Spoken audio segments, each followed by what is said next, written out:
Hola, ¿qué tal? Espero que te encuentres muy bien. El mapita del día de hoy será sobre endocrinología.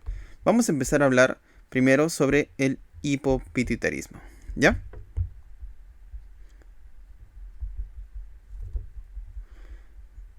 ¿En qué va a consistir el hipopituitarismo? Consiste en la deficiencia de una o más hormonas. ¿Ok? Y si me preguntan cuál es la causa más frecuente de hipopituitarismo, será los macroadenomas. Porque recuerda que todos los adenomas no son secretores. Aquí vamos a estar hablando de adenomas no secretores. Adenomas que generan un efecto de masa y comprimen aquellas células de la hipófisis que sí secretan hormonas. Esto va a generar un cuadro de hipopituitarismo. Ahora también debemos recordar algunas etiologías importantes. Por ejemplo, si yo te dijese que tenemos a una mujer que ha cursado con una hemorragia posparto. Ya te la hueles, ¿verdad? Una hemorragia posparto y luego en el puerperio ha querido dar de lactar a su niño y no ha podido. Ha tenido imposibilidad para la lactancia. ¿Esto cómo se le denomina? Este es un síndrome de Sheehan. ¿Y pues qué es lo que ha pasado? Recuerda que en el embarazo existe una hipertrofia de las regiones productoras de prolactina. Por lo tanto, esta hipófisis aumenta de tamaño y se vuelve más sensible a la isquemia. Cuando esta paciente pasa por una hemorragia posparto, pues una de las regiones más afectadas va a ser la hipófisis, terminando infartándose. Y por otro lado, ¿qué pasa si tenemos un paciente que ya conozcamos que tiene un adenoma, tiene ya el antecedente de tener un adenoma, y que de un momento al otro presenta una cefalea intensa, una cefalea muy intensa? Además, empieza a presentar alteraciones visuales, y si ya las ha tenido antes, pues estas se agravan, y además empieza a chocar.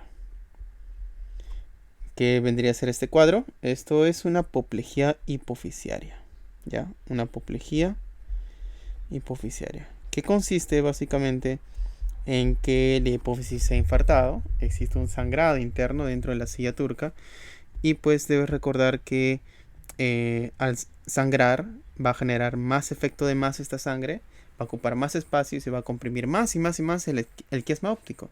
Por lo tanto, estas alteraciones visuales van a empezar a agravarse y además recuerda que en un hipopituitarismo agudo, en un cuadro agudo, la primera hormona en caerse, ¿cuál será? Será la ACTH. Empezando con este cuadro de caída de la presión arterial, el paciente se empieza a chocar. Sin embargo, también si nos preguntan si es que tenemos un hipopituitarismo crónico, ¿cuál será el orden en el cual caigan estas hormonas? Recuerdas por la famosa mnemotecnia, ¿no? Gilita. Primero cae la GH, luego la LH y la FSH, luego la TSH y por último la CTH. ¿Verdad? Gilita. Muy bien. Ahora, una pregunta como para subir el nivel. ¿Qué pasa si me dijesen que yo tengo un paciente con hipopituitarismo y además cursa con hiperprolactinemia? ¿Cómo explico esto? Sucede que el defecto o el daño ha sido no a nivel de la hipófisis, sino a nivel del hipotálamo. Ese es un daño propio en el hipotálamo.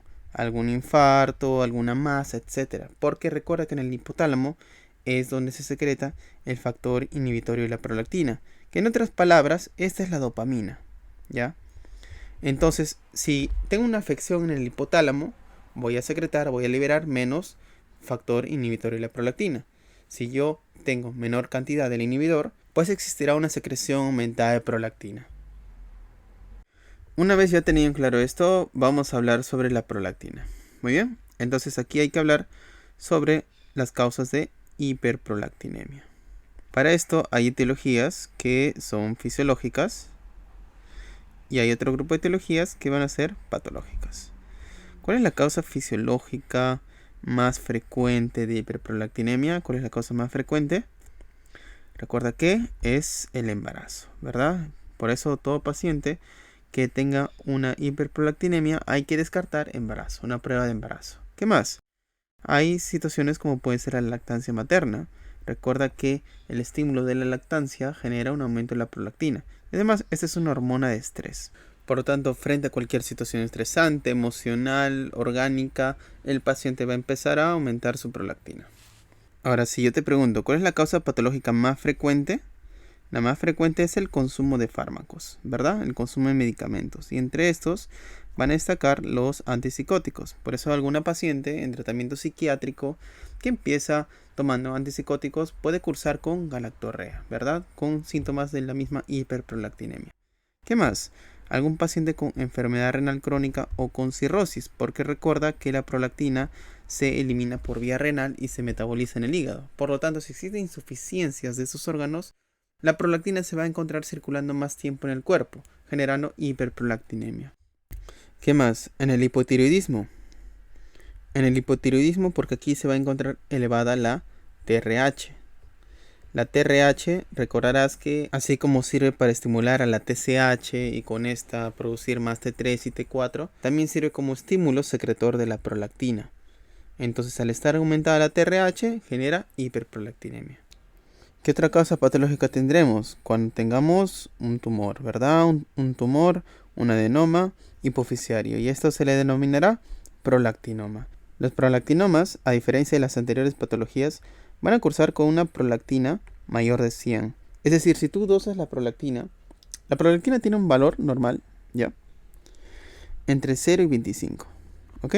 Si es que se presenta mayor de 25, ya es una hiperprolactinemia, y vamos a tener todas estas causas.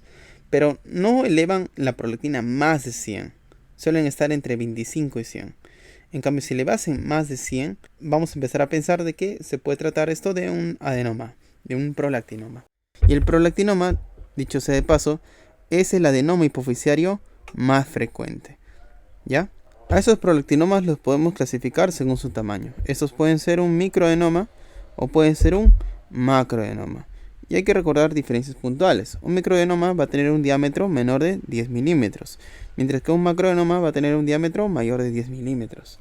Los microadenomas se van a presentar más que nada en mujeres, mientras los macroadenomas se van a presentar más que nada en varones. ¿Cuál va a ser la clínica?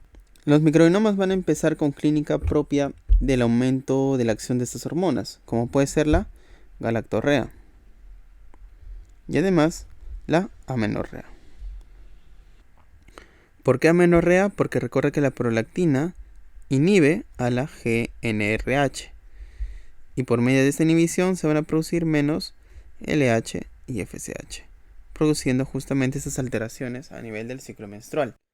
Y por el otro lado vas a tener los macroadenomas, quienes por su mismo tamaño van a destacar por el efecto de masa, es decir, van a empezar a generar alteraciones visuales.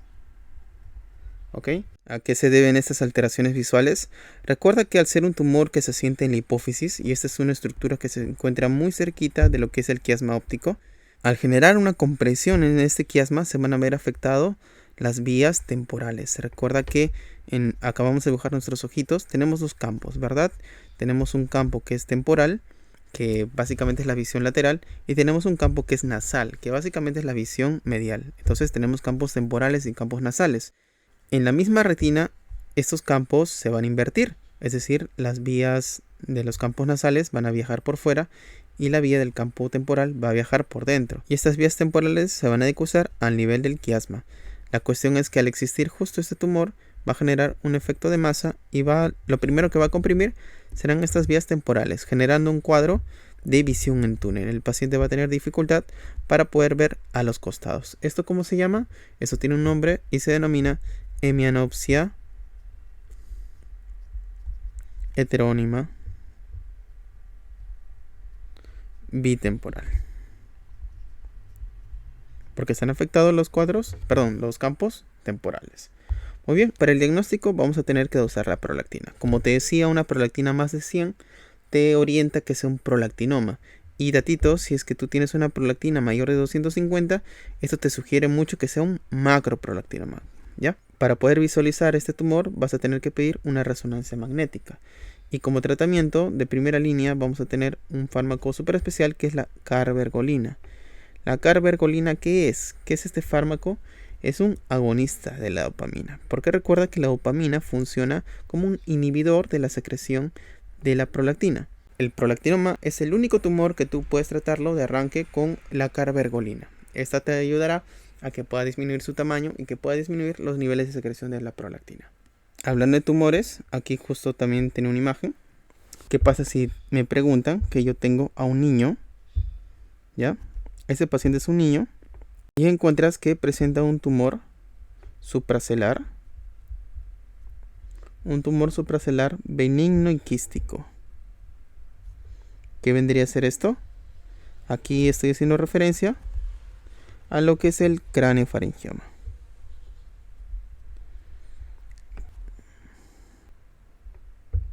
¿Qué es el craneofaringioma? Ese es un tumor, pues como dice, de naturaleza quística, debido a que existen restos de la bolsa de Rathke, ¿ya? De Rathke. Muy bien. Ahora vamos a pasar a la hormona de crecimiento.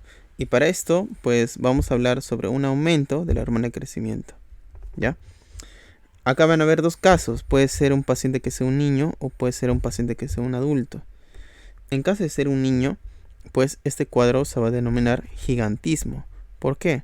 Porque, bueno, la hormona de crecimiento tiene efecto, como dice su propio nombre, crecer, crecer, crecer. Y en estos niños, en sus huesitos, aún no solidifica, aún no consolida el cartílago de crecimiento. Por lo tanto, la hormona de crecimiento va aún a hacer efecto en esta y va a generar un aumento, un crecimiento longitudinal. Entonces el niño se va a volver un gigante, en otras palabras, ¿no? Ojo que este crecimiento longitudinal es propio del gigantismo, cosa que no va a pasar en los adultos, porque en los adultos estos van a cursar con acromegalia. Y la acromegalia, más que un crecimiento longitudinal, va a ser un crecimiento en las partes sacras, es un crecimiento, un aumento de volumen, ¿ya? Esto lo vamos a ver en las distintas manifestaciones clínicas que esta va a tener. Ahora, acá hay que recordar que la GH por sí sola no va a hacer efecto, va a necesitar ayuda de sus mediadores, es decir, de la IGF-1 o también llamados somatomedinas. Estas se van a producir a un nivel hepático y son las que van a ir a los distintos tejidos, por ejemplo huesos, bueno, mi hueso está un poco feo, músculos, órganos, generando pues el efecto de esta hormona, ¿ya? Es ahí donde estos distintos tejidos van a empezar a aumentar de volumen. Por ejemplo, el paciente se va a empezar a quejar aquí de que el sombrero cada vez le aprieta más, así como los zapatos, y va a necesitar cada vez una talla mayor de zapatos. La fase del paciente cada vez se va a volver más tosca, pero si hay que destacar algo aquí es el efecto en los órganos. Por ejemplo, a nivel cardíaco va a existir una hipertrofia ventricular izquierda. Además, a nivel de los vasos sanguíneos, las paredes se van a volver cada vez más rígidas. Y además, algo muy interesante es que la lengua también va a aumentar de volumen, generando una macroglosia. Y esa macroglosia, al momento en el cual el paciente quiera irse a dormir, ese paladar va a caer obstruyendo la vía aérea alta, generando que en distintos momentos de la noche el paciente se tenga que levantar, porque le va a faltar el aire constantemente. ¿Esto cómo se llama? Apnea obstructiva del sueño. Y pues junto a la hipertrofia ventricular izquierda, el aumento de la resistencia vascular, el endurecimiento de las paredes de las arterias, que esto va a generar, ojo, hipertensión arterial, más esta apnea obstructiva del sueño, todo esto va a aumentar nuestro riesgo cardiovascular. Es por eso que se dice que la principal causa de mortalidad de estos pacientes se debe a un infarto agudo del miocardio, ¿ya? Esa es la principal causa de mortalidad. Además, no solo eso, sino que, digamos, a nivel de el colon va a generar un aumento, un estímulo para que se produzcan más y más y más pólipos, pues justamente es un factor del crecimiento. Entonces, al existir más pólipos, va a existir un riesgo aumentado de cáncer de colon. Si me preguntan cuál es la neoplasia asociada a acromegalia, es el cáncer de colon. Y además, esta GH es una hormona contrarreguladora, es decir, que el aumento de esta va a generar una resistencia a la insulina. Por lo tanto, es que estos pacientes también se suelen complicar con diabetes. Si tú les tomas la glucosa, van a presentar una glucosa muy alta, hiperglicemias. Ahora, ¿cómo realizo el diagnóstico? Voy a tener que dosar la IGF-1, ¿ya? La IGF-1. Y también puedo realizar algunas pruebas dinámicas, como puede ser el test de tolerancia oral a la glucosa. Y no solamente medir la glucosa en sí, sino también los niveles de GH. Aquí el tratamiento, recuerda que es cirugía, voy a tener que realizar una excisión del tumor. Y en casos de que el paciente no pueda ir a alguna cirugía, esté contraindicado, puedo usar carbergolina también, bromocriptina. Así como hay un fármaco muy interesante, el cual es el pegvisumab. El pegvisumab. ¿Qué es este pegvisumab? Para que lo tengas en cuenta, es un antagonista de la GH. Muy bien, listo. Ahora vamos a hablar de la patología tiroidea y para eso tenemos que hacer la diferencia primero entre el hipertiro y el hipotiro. El hipertiro es aquel paciente que lo tiene todo rápido, va a 1000 por hora porque las hormonas tiroideas aumentan la tasa metabólica basal. Este paciente va a ser aquel que te va a decir que va a cursar con pérdida de peso a pesar de no haber cambiado su régimen dietario ni estar realizando más ejercicio. Además va a ser de los pacientes que van a tolerar mal el calor porque justamente la tasa metabólica basal estimula la termogénesis y esos pacientes de por sí van a andar calurosos. Esos pacientes también pueden desarrollar arritmias, entre las cuales hay que recordar que la más frecuente es la taquicardia sinusal. Sin embargo, también pueden formar fibrilación auricular y eso hay que destacar bastante. Además, serán pacientes que van a tener los reflejos osteotendinosos aumentados y pues como todo está rápido, como estará el tracto gastrointestinal, cursarán con diarreas. Por el otro lado, el hipotiroidismo es aquel paciente que lo tiene todo lento. Es un paciente pues obeso, ¿no? Que tiende al aumento de peso porque justamente la tasa metabólica la tiene súper lenta. Entonces lo poco que consume no lo llega a metabolizar. Además son pacientes que cursan con piel fría.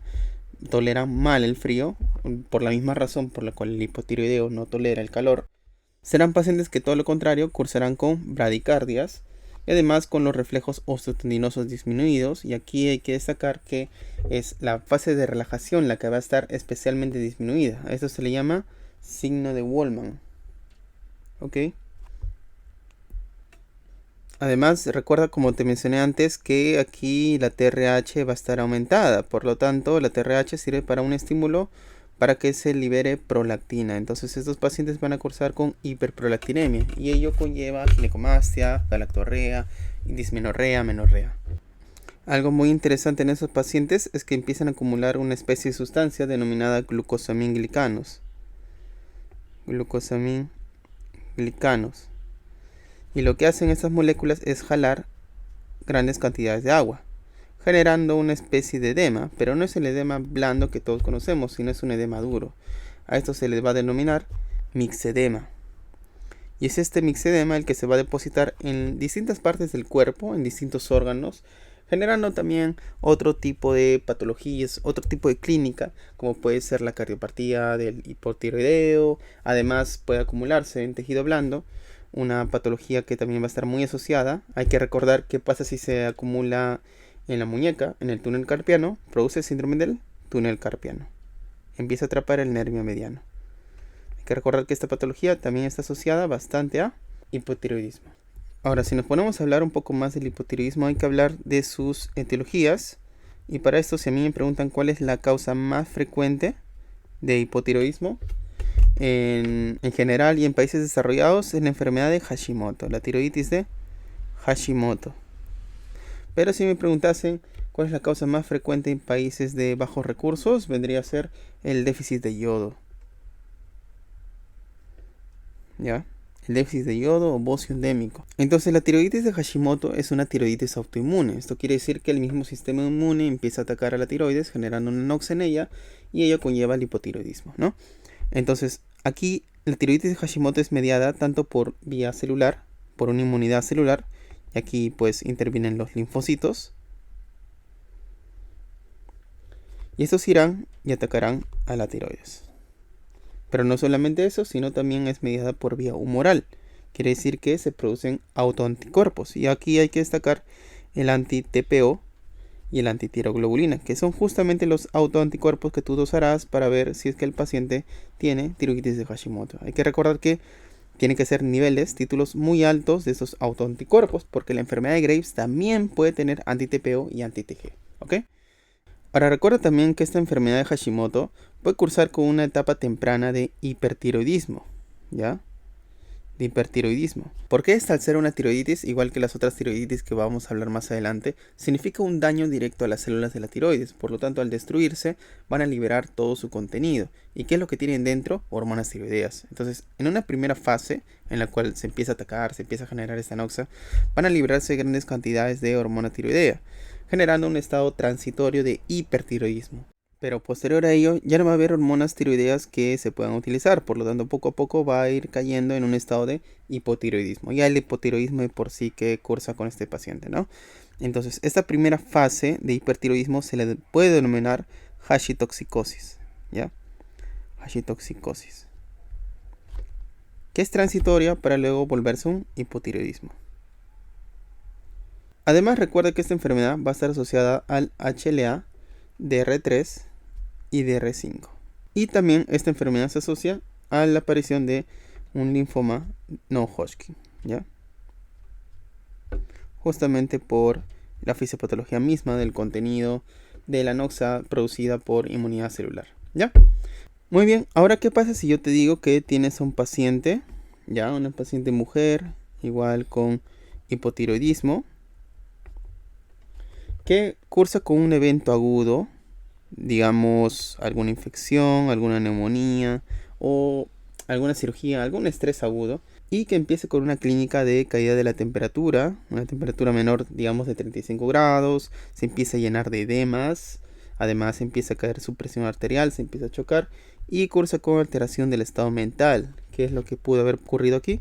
A eso se le denomina coma mixematoso, ¿verdad? Coma mixematoso, hay que recordar que es una de las complicaciones más mortales. Prácticamente es una descompensación pura del hipotiroidismo, porque aquí van a caer los niveles de T4 y de T3 muy por el suelo, ¿ok? ¿Cuál va a ser el tratamiento? Hay que recordar que aquí el tratamiento es reponer las hormonas tiroideas, pero si tú se las das de frente, es como si tú estuvieses encendiendo un coche a máxima potencia de lo que está totalmente en reposo. Esa acción puede generar mucho más daño. Por lo tanto, al inicio debemos administrar hidrocortisona. Primero se administra hidrocortisona y posterior a ello se debe administrar ya las hormonas tiroideas por vía endovenosa. ¿Ok? Ese es el coma mixematoso. Hay que recordar que esta patología es muy mortal, se maneja en UCI y pues tiene una mortalidad aproximadamente del 50%. Ahora vamos a pasar al hipertiroidismo. Y aquí dentro de las distintas pruebas que le pedimos, por ejemplo, dosar las hormonas tiroideas, una de ellas va a ser la captación de yodo a nivel de la tiroides. Y es aquí donde vamos a ver distintos patrones. Vamos a mencionar, bueno, se van a tener 4 patrones. Muy bien, vamos a dibujar aquí nuestras tiroides. Ya, vamos a empezar por aquí. El primero es que capte, es decir, la captación de yodo se concentre en un solo nódulo. Es decir, en la imagen podemos ver un nódulo hipercaptante. En este caso nos vamos a enfrentar a un nódulo tóxico. Quiere decir que hay una región de la tiroides.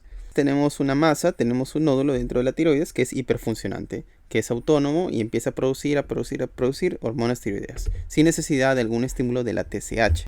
En el segundo caso vamos a encontrar una tiroides con algunos nódulos hipercaptantes y otros hipocaptantes. Esta patología se llamará bocio multinodular tóxico, en la cual vamos a tener algunos nódulos hiperfuncionantes y otros nódulos que son fríos, ¿no? Y hay que recordar que esta enfermedad es la causa de hipertiroidismo más frecuente en ancianos, ¿ya?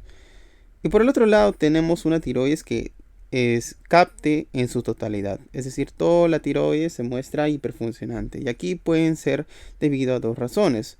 Uno es la causa más frecuente de hipertiroidismo, la cual vamos a hablar y se llama la enfermedad de Graves. Como te decía, esta es la causa de hipertiroidismo más frecuente. Ahora, ¿cuál es la fisiopatología? Esta enfermedad es mediada por autoanticuerpos, pero estos autoanticuerpos, en lugar de hacer un daño de frente a la tiroides, lo que hacen será estimular a los receptores de TSH. Estos autoanticuerpos se denominan TSI. Muy bien, y títulos altos de TSI serán diagnósticos en la enfermedad de Graves. Pero también vamos a encontrar otros autoanticuerpos. Como te mencionaba, también esta enfermedad puede tener anti-TPO y anti-TG, pero no en títulos tan altos como en la enfermedad de Hashimoto. Ojo, pregunta, ¿ah? Ahora, hay 2 manifestaciones clínicas que son muy específicas de la enfermedad de Graves. La primera es la orbitopatía, el exoftalmos que va a presentar un enfermo con Graves, y la segunda es el mixedema pretibial. Y acá hay que dejar en claro que el mixedema no es propio, no es exclusivo solo del hipotiroidismo, sino también en el hipertiroidismo.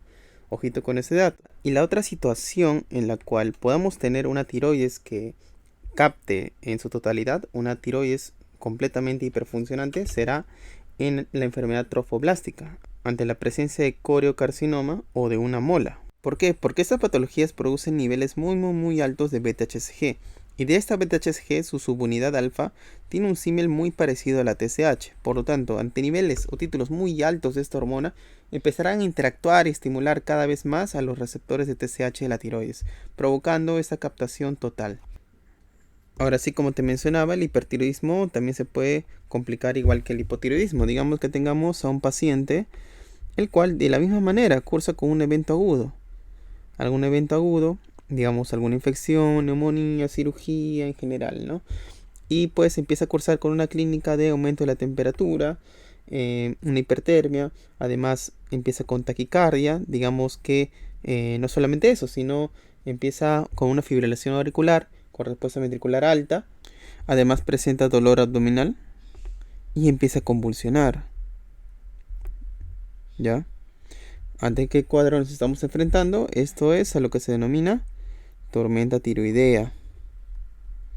La tormenta tiroidea, de igual manera, es una patología, bueno, comprende a una descompensación del hipertiroidismo. Tienes las hormonas tiroideas a tope y pues empiezan a ver todas estas manifestaciones a nivel sistémico. ¿Y cuál será el tratamiento? Recuerda que estos pacientes deben siempre ser tratados en una unidad de cuidados intensivos. Además, debes proporcionarle algunos medicamentos para controlar la clínica de hipertiroidismo agudo, como pueden ser los betabloqueadores, los antitiroideos, el yodo radiactivo y además ayuda mucho los glucocorticoides. ¿Okay? Ahora, también es importante mencionar los distintos tratamientos en el hipertiroidismo, sobre todo en Graves. Vamos a tener dos vías. Primero, si es que el paciente tiene menos de 50 años o si es que el paciente tiene más de 50 años. ¿Ok? Para toda clínica aguda, tú le vas a dar beta bloqueadores, es decir, el propanolol. Este propanolol tiene efecto inhibiendo la conversión periférica de T4 en T3. Recuerda que la T3 es la forma activa de la hormona. Luego, si el paciente tiene menos de 50 años, lo que tú harás será darle antitiroideos. ¿Ya? Dentro de estos antitiroideos vamos a tener dos. Vamos a tener al propio tiuracilo y al metimazol. Es metimazol y no metamizol. Ahora, debes saber que el metimazol es el más eficaz, es el que más se usa, ¿ya? El más eficaz. Sin embargo, va a estar contraindicado en el embarazo, ya que está reportado que produce malformaciones congénitas como la aplasia cutis. Por lo tanto, el propio tiuracilo será la elección en el primer trimestre, ¿ok? También recuerda que la reacción adversa más frecuente del metimazol es el rash. Sin embargo, el más severo viene a ser la granulocitosis.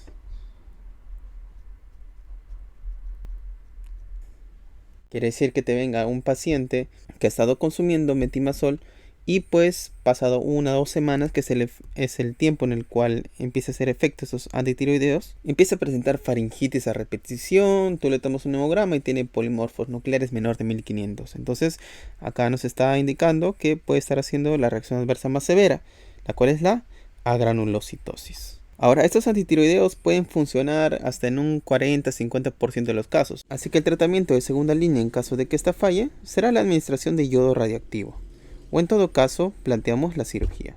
De igual manera, si tenemos un paciente mayor de 50 años con enfermedad de Graves, nuestra primera opción será aplicarle radioyodo o en todo caso la opción quirúrgica.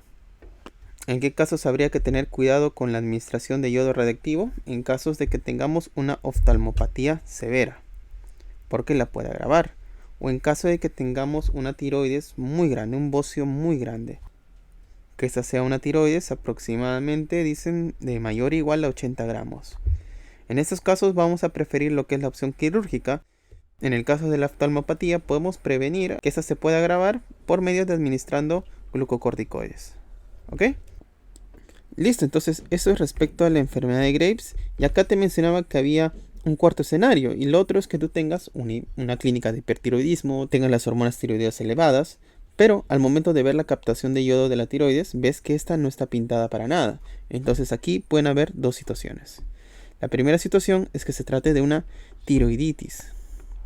Y es que la tiroiditis, como te mencionaba, es un ataque directo a la tiroides. Se destruyen las células de la tiroides y liberan su contenido. Por lo tanto, no es que la tiroides esté funcionando de por sí, sino es que las hormonas que están en sangre son producto de la destrucción y la liberación de ese contenido de estas células. La otra opción es que existan lugares de producción ectópica, es decir, existan otros lugares en el cuerpo en los cuales se estén produciendo hormonas tiroideas. Uno de ellos es un tumor denominado estruma ovárico.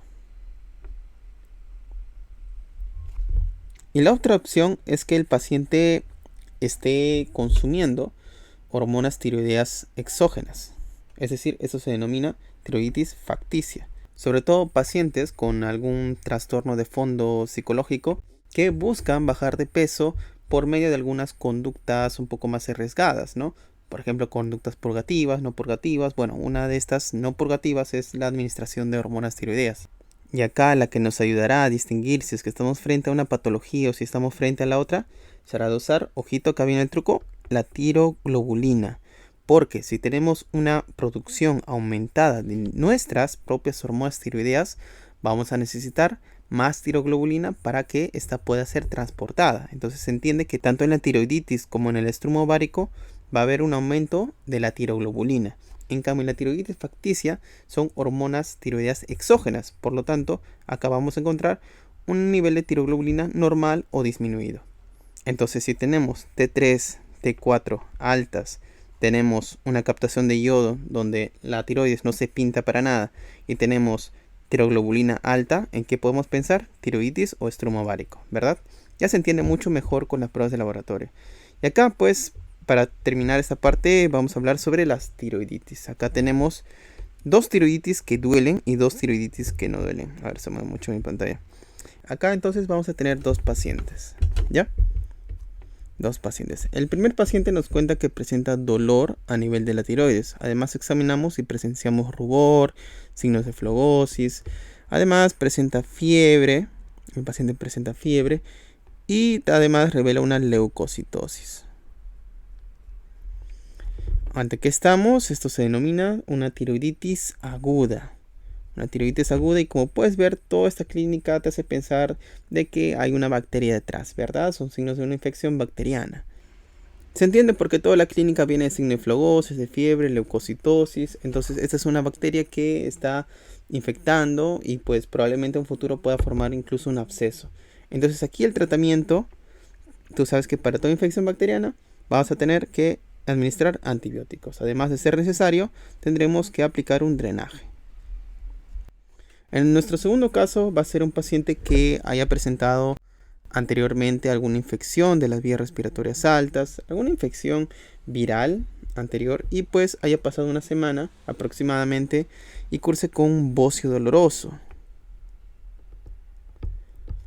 Además, en los análisis del laboratorio encontramos un aumento de la BCG. ¿Ante qué patología estamos? Esta es una tiroiditis subaguda. Esta tiroiditis subaguda, lo contrario a la aguda, esta viene a ser por una infección viral. Esta es una infección viral. Y para estos casos el tratamiento será básicamente tratar la clínica del hipertiroidismo, porque para los virus no podemos hacer mucha cosa. Así que le vamos a dar, como ya mencionamos, propanolol, ¿no? Beta bloqueadores. Además, para el dolor, porque este es un bocio doloroso, lo recalco, le vamos a dar también AINES. ¿Ok? Ya. Los otros dos casos serán tiroiditis que no duelan. ¿Ya? El tercer caso es una mujer que ya está en su posparto, es decir, en su puerperio.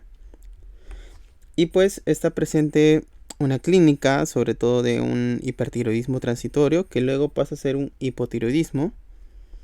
¿Ya? Y además presenta unos niveles de anti-TPO positivo, pero no tan altos como si fuese un Hashimoto. A este se le denomina una tiroiditis silente transitoria. Es típico en mujeres en su posparto. Y por el otro lado tenemos a un paciente que presenta un bocio duro. Un bocio duro con signos de fibrosis y además se queja de clínica compresiva. En este caso vamos a estar frente a una tiroiditis de Riedel, ¿ya? Esta tiroiditis puede estar asociada a patologías dentro del grupo de las IgG4, de esas que generan fibrosis, endurecimiento, etc. Y para acabar este tema de tiroides, ¿qué pasa si es que yo palpo un nódulo? ¿Ya? Un nódulo en la tiroides. Lo primero que voy a hacer será dosar las hormonas tiroideas para ver si se trata de algún hipertiroidismo. Y de ser así, pido una captación de yodo y tal vez me revele un nódulo tóxico. Pero ¿qué tal si esto no es así? Si es un nódulo frío, como dicen, ¿no? Un nódulo hipocaptante, un nódulo solitario totalmente. Entonces ahí sí me empiezo a preocupar un poco porque podría tratarse de tal vez un cáncer. Para valorar mejor este nódulo, lo que voy a hacer será pedirle una ecografía. Y en esta ecografía habrán algunos signos, algunos hallazgos que me puedan orientar a que este nódulo sea maligno o sea benigno. Por ejemplo, nódulos que sean mayor de 4 centímetros. Nódulos que sean hipoecogénicos. Nódulos con unos bordes irregulares. Además de consistencia sólida y pétrea. Que esté acompañado de adenopatías. Que presenten un aumento del trama vascular. Que sean vascularizados. Y además que presenten microcalcificaciones. Estas son algunas características que de ser presentes me orientan más a una malignidad. La cuestión es que al hacer esta ecografía me van a informar algún grado de TIRADS. Según ese TIRADS yo voy a evaluar si es que valdría la pena realizar una biopsia, una punción o simplemente catalogarlo como benigno y observarlo. Pero antes de que te sigas preocupando, ten en cuenta que en 95% de los casos estos nódulos van a ser benignos. Quiere decir que solamente un 5% realmente se tratará de algún cáncer. Y dentro de estos tipos de cáncer vamos a tener 4 subtipos histológicos. Vamos a tener al cáncer papilar. Vamos a tener al cáncer folicular. Vamos a tener al cáncer medular. Y vamos a tener el cáncer anaplásico. Viendo estos colores, tú ya te das cuenta que el verde es el más bonito, ¿no? Entonces eso quiere decir que tanto el papilar como el folicular serán las neoplasias con mejor pronóstico. Además, este cáncer papilar será el cáncer más frecuente de tiroides. Ese es el subtipo histológico más frecuente. Podremos encontrar algunos hallazgos en la histopatología como los cuerpos de Samoma. Y además su diseminación, ojo, es linfática.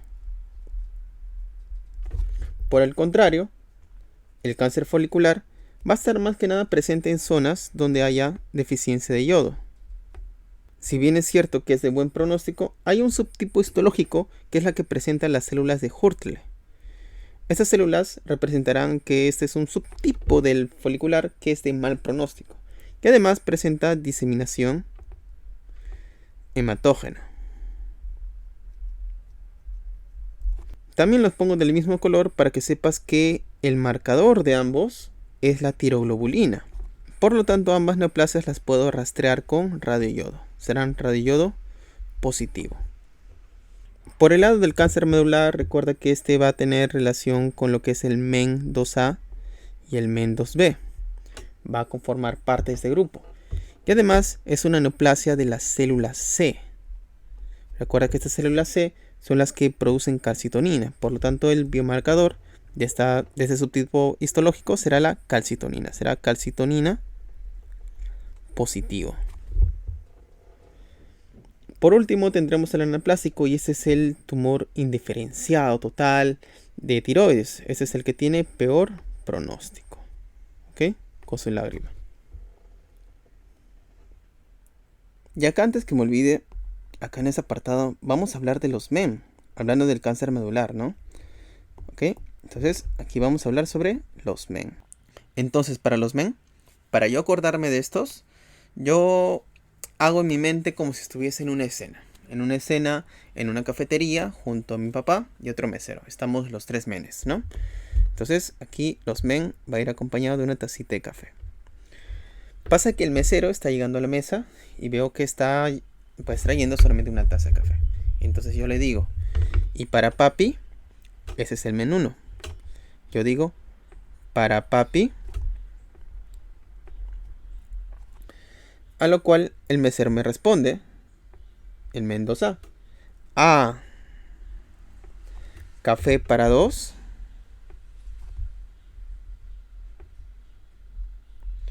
Y mi papá responde, medio asado, hagan café bien pues.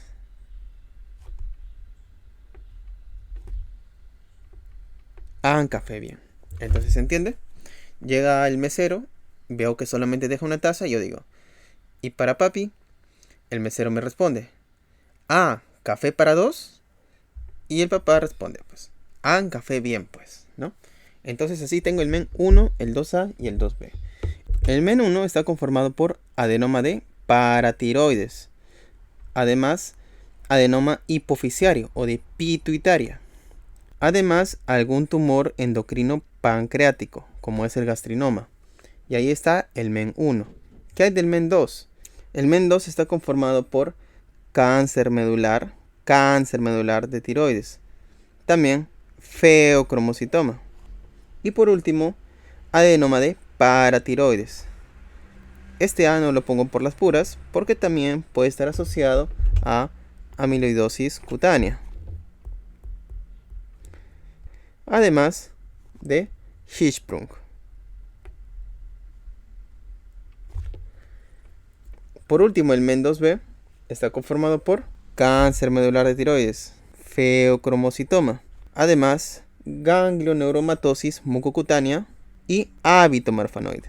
Por último, recuerda que tanto el men 2A como el 2B van a estar asociados a la presencia del oncogen RET, siendo este un oncogen que hay que buscar en la familia si es que uno de sus integrantes ya tiene diagnosticado alguno de estos tipos de men.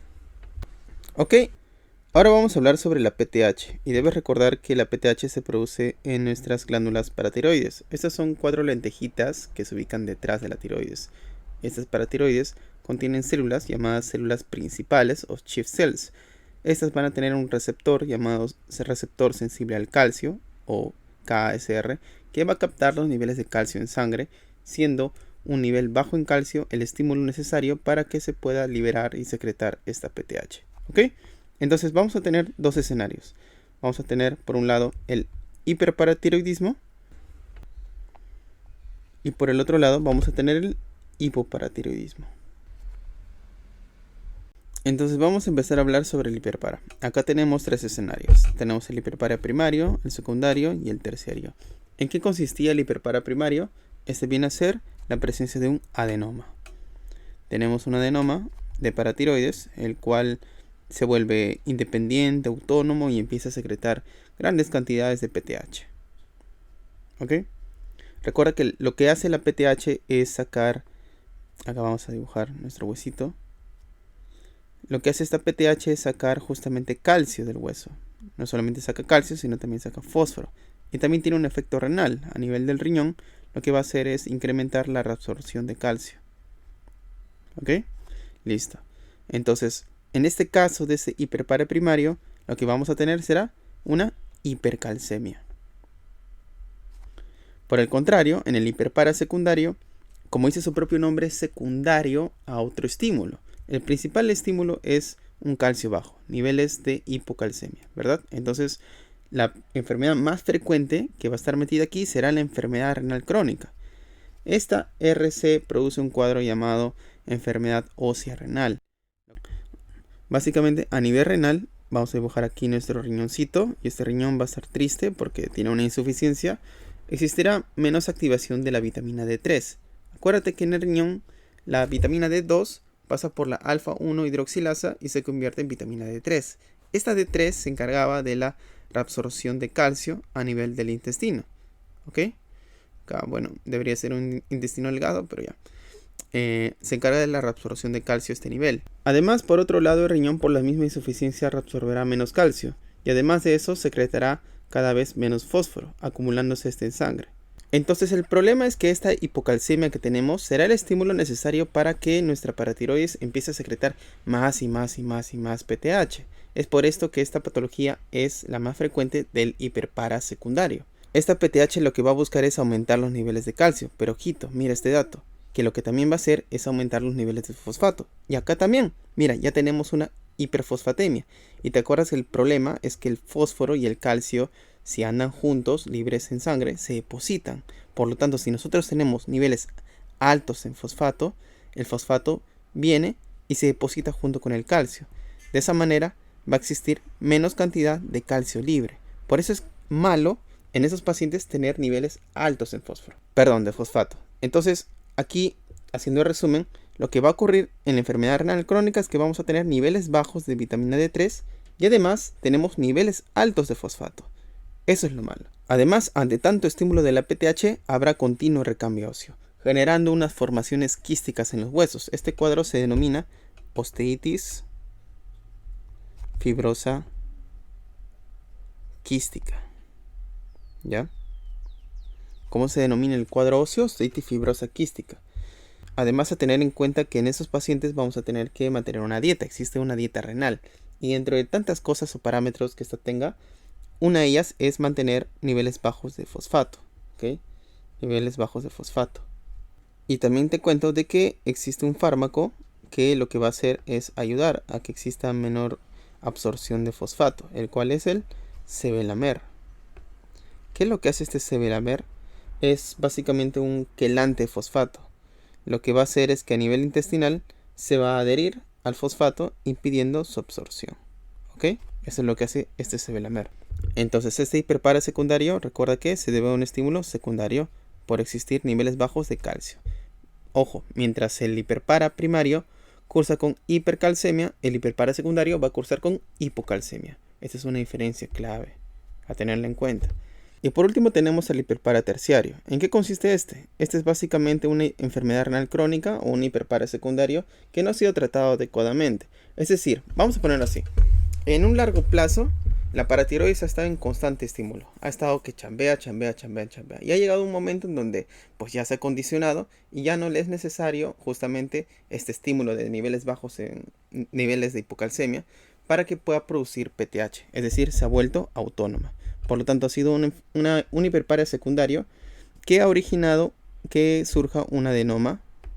Y George, ¿tanto roche con el calcio? Claro que sí, porque el calcio genera distintos cuadros clínicos. Por ejemplo, acá vamos a hablar sobre ya la hipercalcemia en sí. Hay que recordar que esta hipercalcemia puede generar algunos cambios en algunos órganos, como puede ser a nivel del corazón, la hipertrofia ventricular izquierda. Además, puede generar engrosamiento de las paredes de los vasos, acelerar el proceso de aterosclerosis, generando hipertensión arterial. Además, si me preguntan cuál es la manifestación en el EKG de la hipercalcemia, será un QT corto. De lo contrario de la hipocalcemia, que será un QT largo. Además, a nivel renal,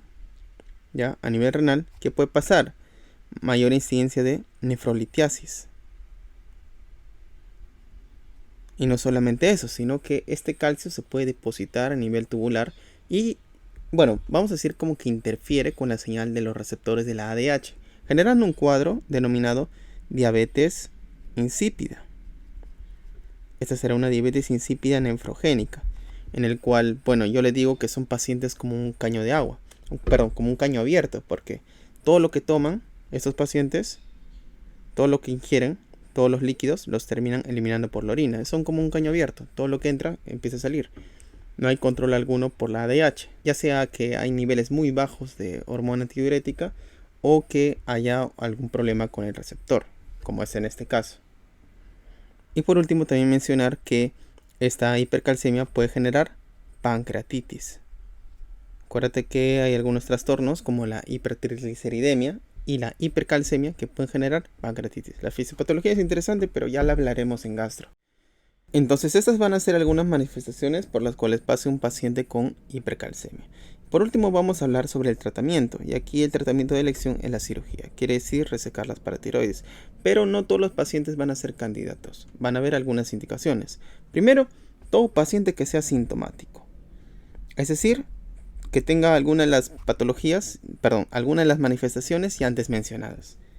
Y segundo, algunos pacientes asintomáticos, pero asintomáticos entre comillas porque estos van a tener algunos de los siguientes criterios. Por ejemplo, que sean menores de 50 años, aquellos pacientes que tienen niveles de calcio mayores de 11, aquellos pacientes que pues ya tienen una afección renal, mira, una tasa de filtración glomerular que pues esté debajo de los 60, es decir, ya tirando para la enfermedad renal crónica, una calciuria mayor de 400 miligramos, que presente nefrolitiasis, es decir, que al paciente se le encuentre evidencia de una litiasis a nivel renal, porque si tiene la clínica, pues de todas maneras se va a operar, ¿no? Y por último, una densidad mineral ósea con un T-score menor de 2.5, esto debido al constante recambio óseo. Entonces, al tener algunos de estos criterios, pues nuestro paciente asintomático, entre comillas, pues puede ser candidato a cirugía. De no ser así, podemos contar con otros fármacos, como puede ser el Cinecalcet. Y este fármaco también es interesante porque lo que hace es sensibilizar a los receptores sensibles al calcio, de los que hablábamos al inicio. Aumenta su sensibilidad y con ello, pues vamos a decirlo así, el umbral bajo el cual se activa con ciertos niveles muy bajos de calcio va a disminuir. Por lo tanto, va a tolerar adecuadamente niveles bajos de calcio en sangre, generando que no se libere tanta PTH, ¿verdad? Eso es lo que hace nuestro Cinecalcet. Ya van dos fármacos interesantes que vamos hablando, el Sevelamer y el Cinecalcet. Ahora, para acabar esta partecita, vamos a hablar sobre el hipopara. Y hay que mencionar que justamente la causa más frecuente es postquirúrgico. Quiere decir que el paciente haya tenido un hiperparatiroidismo, ha tenido un adenoma o tal vez cáncer de tiroides, se le ha tenido que realizar una tiroidectomía y se han volado también estas lentejitas, pues el paciente se queda sin paratiroides y generando un hipoparatiroidismo. Entonces la etiología más frecuente, ojo, es la postquirúrgica. Y la segunda más frecuente viene a ser autoinmune. ¿Ya? Viene a ser un hipoparatiroidismo autoinmune.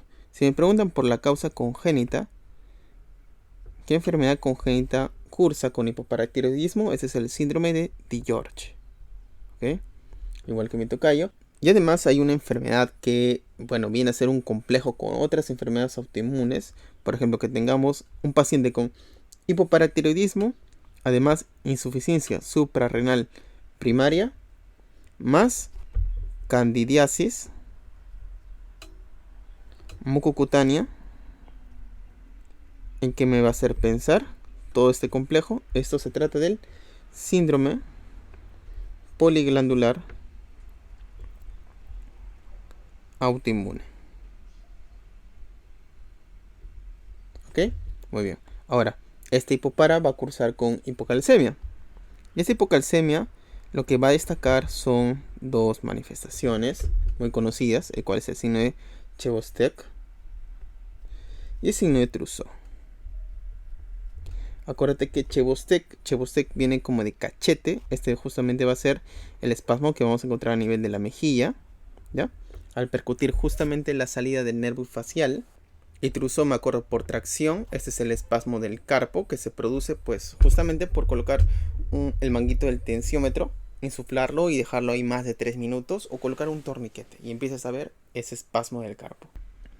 ¿Cómo se explica esto? Es que a nivel neuronal, mira, de por sí ya va a haber menos nivel de calcio en el extracelular. Quiere decir que la membrana por la parte de afuera va a estar más negativa. Eso quiere decir que fácilmente puede despolarizarse más rápido.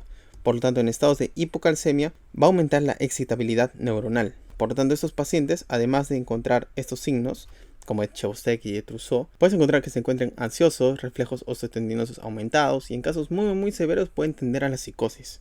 Todo lo contrario con el hiperpara, donde tienes una hipercalcemia y todo lo contrario, las neuronas se van a despolarizar, les va a costar más despolarizarse, por lo tanto tienden a la depresión. Ahora vamos a hablar sobre diabetes, ¿ok?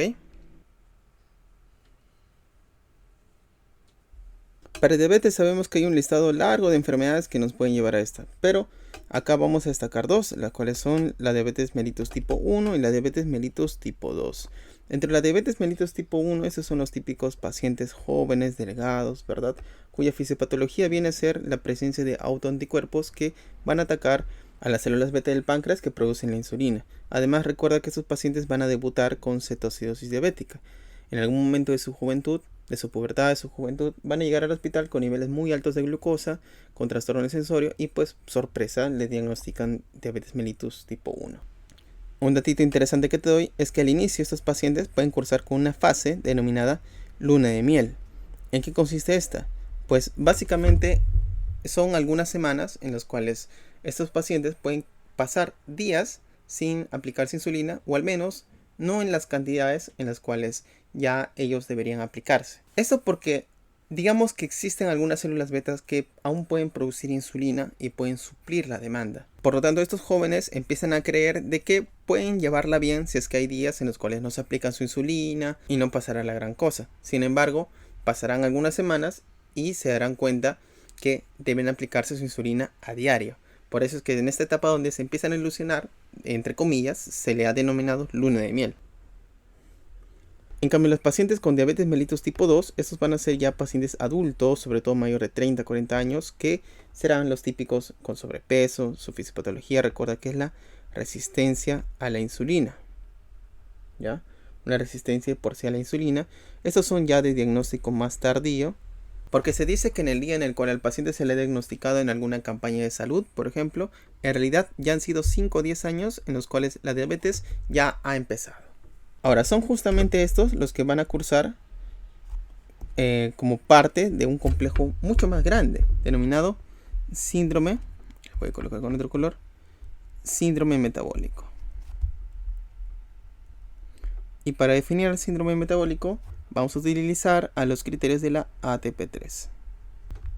Como dice ATP3, debo tener 3 de los siguientes criterios, ¿ok? Primero, la circunferencia abdominal. Esta circunferencia abdominal será distinta en varones como en mujeres. En varones debe ser mayor de 102 y en mujeres debe ser mayor de 88 centímetros. Luego tendremos a los triglicéridos. Unos triglicéridos mayor de 150. Luego tendremos al HDL. Ojo, este ATP no incluye LDL. La que incluye es a la HDL. En varones, niveles menores de 40 y en mujeres, niveles menores de 50. Luego una presión arterial con una sistólica mayor o igual de 130 o una diastólica mayor o igual de 85. Y por último tendremos a la glicemia, a una glucosa mayor o igual de 100. ¿Ok?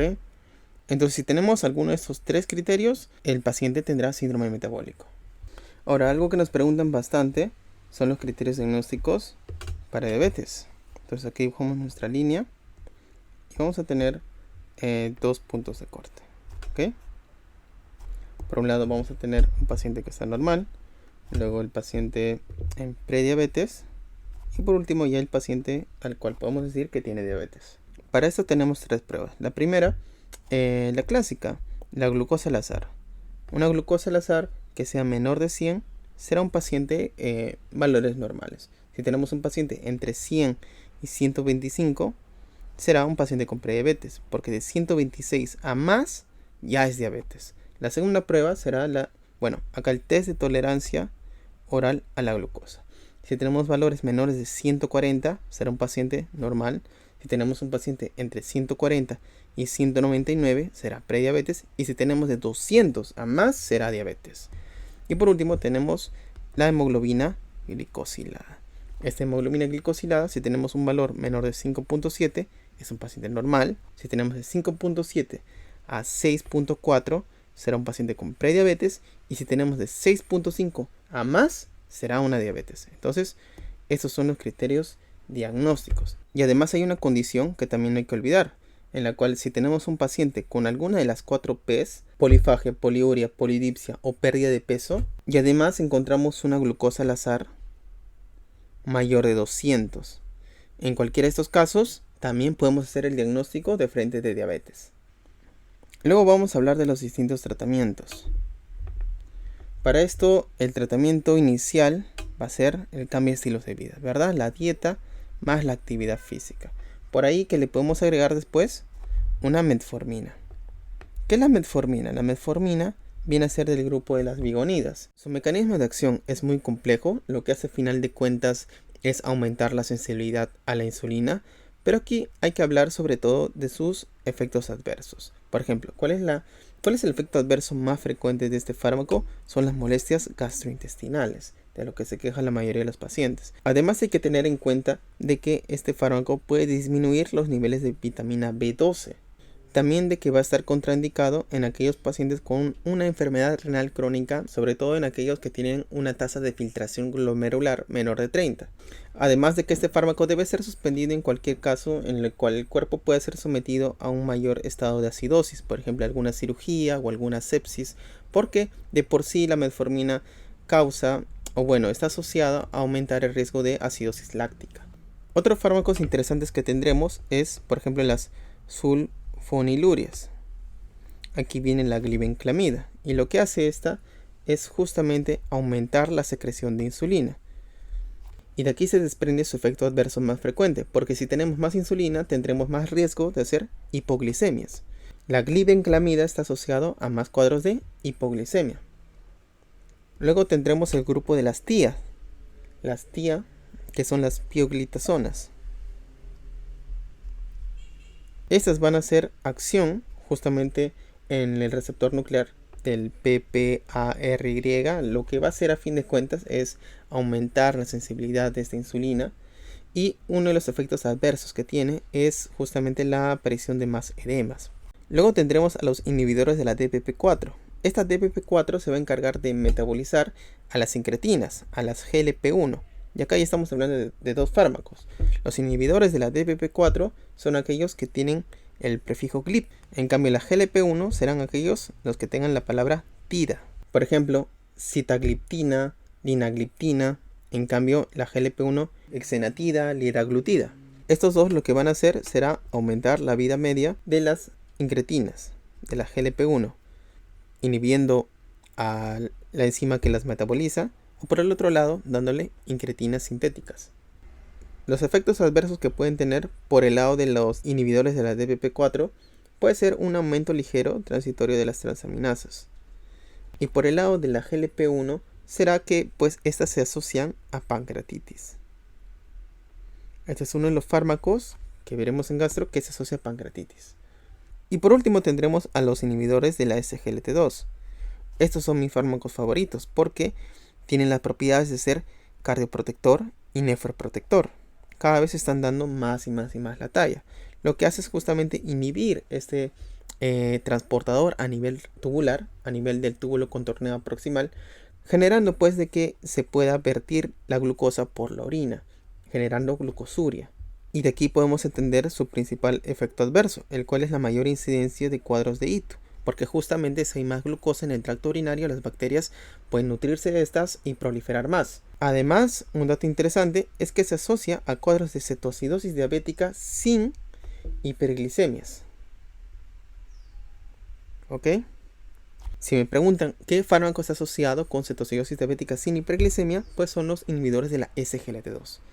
Y luego, si estas no me funcionan, tendré que pasar a las insulinas. Y acá vamos a tener dos grupos de insulinas. Vamos a tener dos que se dan preprandial y vamos a tener dos que se dan postprandial. Por un lado, vamos a tener las insulinas ultra rápidas, las insulinas rápidas, las insulinas, intermedias y aquellas que son de acción prolongada. Para acordarme los nombres, las ultra rápidas hay una mnemotecnia. Un pro, es decir, la Lispro, juega partidas, la Aspart, ultra rápidas. Lispro, Aspart son las insulinas ultra rápidas. La insulina rápida viene a ser la típica insulina cristalina. Luego la insulina intermedia, yo digo, ni tan rápida, ni tan lenta, ni pa' ti, ni pa' mí. Entonces, NIPA, NPH.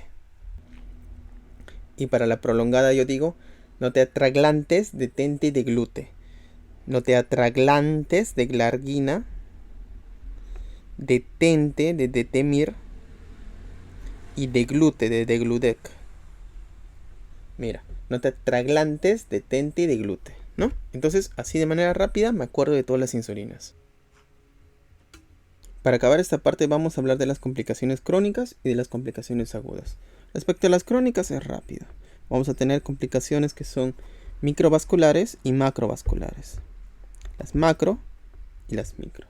Respecto a las macro, ten en cuenta que estas son la principal causa de mortalidad, de morbimortalidad.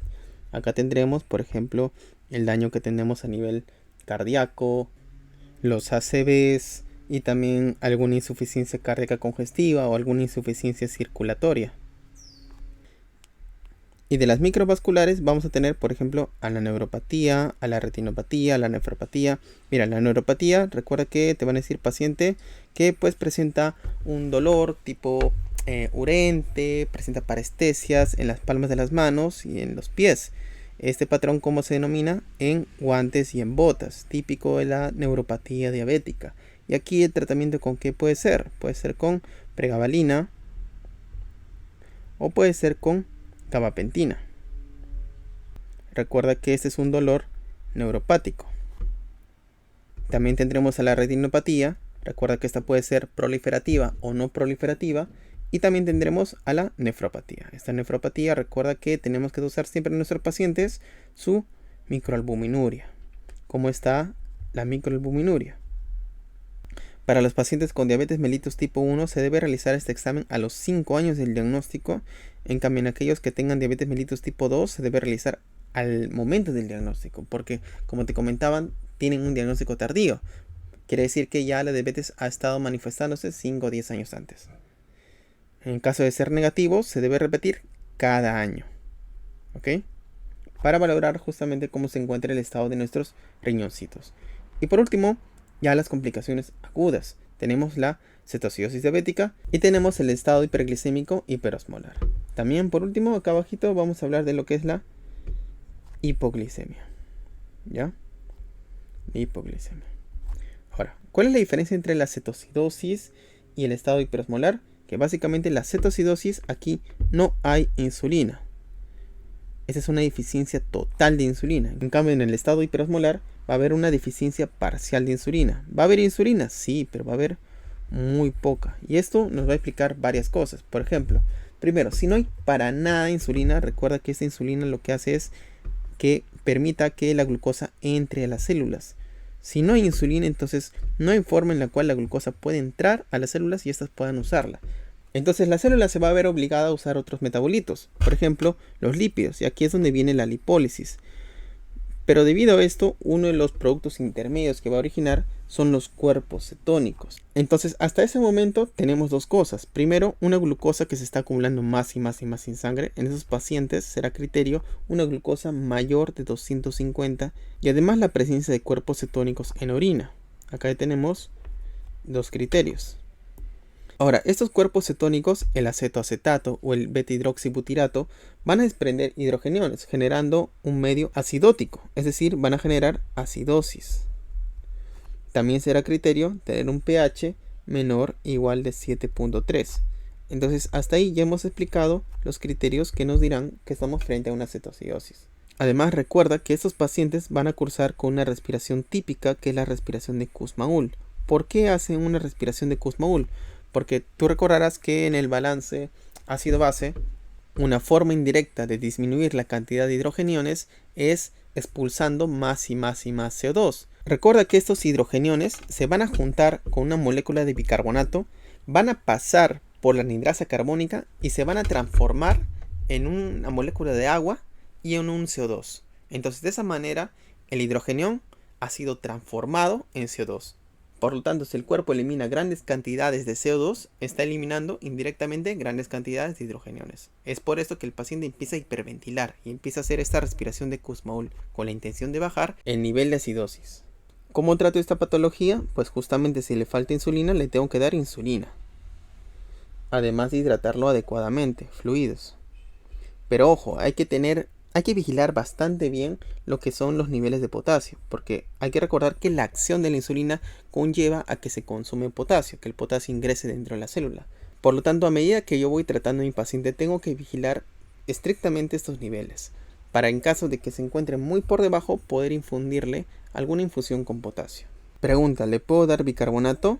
Solo en ciertos casos, y estos casos son bien puntuales. Por ejemplo, que tengamos un pH menor de 6.9 o además que tenga un nivel de bicarbonato muy bajo, un bicarbonato menor de 5.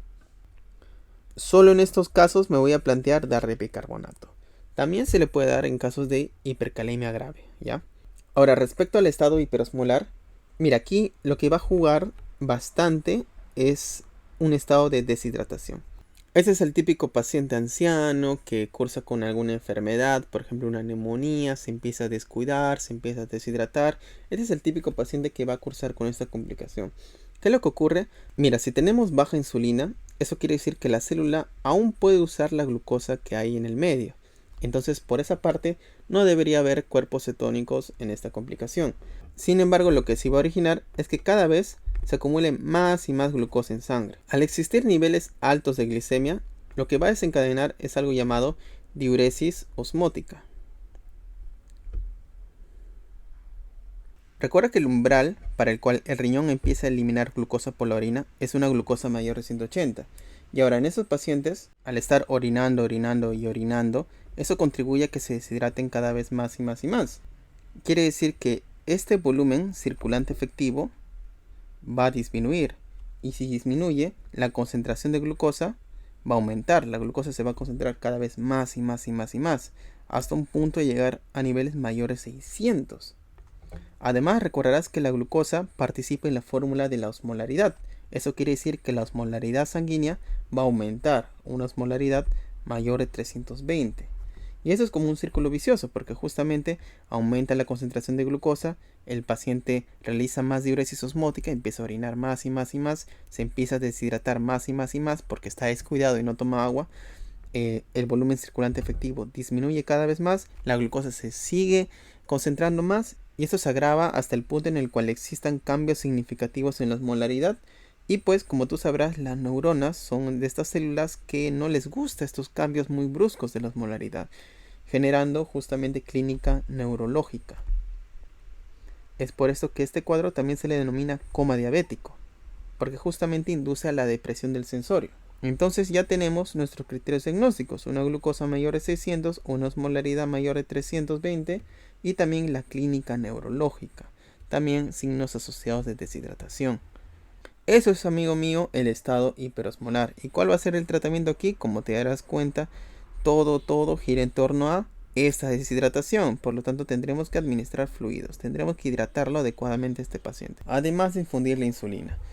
Por último, hablaremos sobre la hipoglicemia. Y esta hipoglicemia, debes recordar que en pacientes diabéticos se considera una glucosa menor de 70 miligramos por decilitro. Y acá vamos a tener dos grupos de síntomas. Los primeros que aparecerán serán los síntomas adrenérgicos. Esos síntomas adrenérgicos son los clásicos debido a una descarga adrenérgica: los temblores, las palpitaciones, la sudoración. Y luego surgirán los síntomas neuroglucopénicos. Estos neuroglucopénicos, pues justamente debido a ya la hipoglicemia en sí, son síntomas de depresión del sensorio, falta de atención, hablar lento, incluso las convulsiones y el coma. Ojito, las convulsiones son parte de los neuroglucopénicos, ¿ya? Para que lo tengas mucho en cuenta. ¿Y cuál va a ser el tratamiento? Pues si le falta glucosa, hay que darle glucosa. Le tenemos que dar de 20 a 40 miligramos de glucosa por vía oral. Eso lo podemos encontrar en alguna barra de chocolate, miel, azúcar, etc. Algo que sea dulce y sabemos que tenga glucosa. Y luego de ello le infundimos una infusión de dextrosa al 33%. ¿Ok? Muy bien, entonces ahora nos toca hablar sobre la ACTH. Y para esto hay dos patologías importantes a tocar: el síndrome de Cushing, el cual es el hipercortisolismo, y está el síndrome de Addison, el cual es el hipocortisolismo. Vamos a empezar con lo que es el síndrome de Cushing, ¿ok? Dentro de este, vamos a ver las causas, las etiologías. ¿Cuál es la etiología más frecuente? La primera viene a ser la ingesta exógena, ¿verdad? Viene a ser la ingesta exógena de corticoides, aquel paciente que está con alguna corticoterapia a largo plazo. Y hay que tener en cuenta que en estos pacientes, como les estás dando corticoides exógenos, ya no le es necesario a su cuerpo producir cortisol. Entonces poco a poco va a caer su producción endógena de cortisol, y además va a caer sus niveles de ACTH, porque ya no se va a ver en la necesidad de producir cortisol, como te mencionaba. Esto hay que tenerlo bastante en cuenta, porque lo vamos a volver a tocar más adelante en Addison, ¿ok? Luego de esto vamos a ver las causas ya endógenas. Y entre estas causas endógenas vamos a agruparlas en dos grupitos. Primero van a ver las que Primero van a estar las que son ACTH dependientes y luego van a estar las que son ACTH independientes. ¿Ok? Dentro de estas que son ACTH dependientes vamos a tener dos. La primera es que tengamos un macroenoma. Tenemos un macroenoma a nivel de la hipófisis. Este macroenoma va a producir grandes cantidades de ACTH. Y por el otro lado va a estar también un tumor. Un tumor que va a producir ACTH de manera ectópica. En este caso vamos a estar hablando del cáncer microcítico de pulmón. Del cáncer microcítico del pulmón. ¿Ok? Vamos a tener estas dos etiologías en base al ACTH dependiente. Un datito que te doy es que este cáncer microcítico de pulmón va a originar también un síndrome de Cushing, pero no va a tener el típico fenotipo, ¿ya? No va a compartir el fenotipo Cushingoide.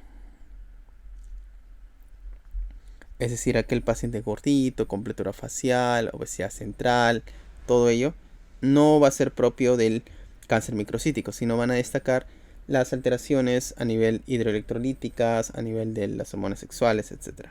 ¿Ok? Y por el otro lado vamos a tener lo que es el ACTH independiente. Aquí vamos a encontrar pues un tumor, bueno, todos son tumores, solo que este es un adenoma a nivel de la suprarrenal, ¿ya? Este es un adenoma suprarrenal. Este adenoma va a tener grandes cantidades de cortisol, pero por feedback negativo va a tener suprimida su ACTH. Por eso esta es ACTH independiente.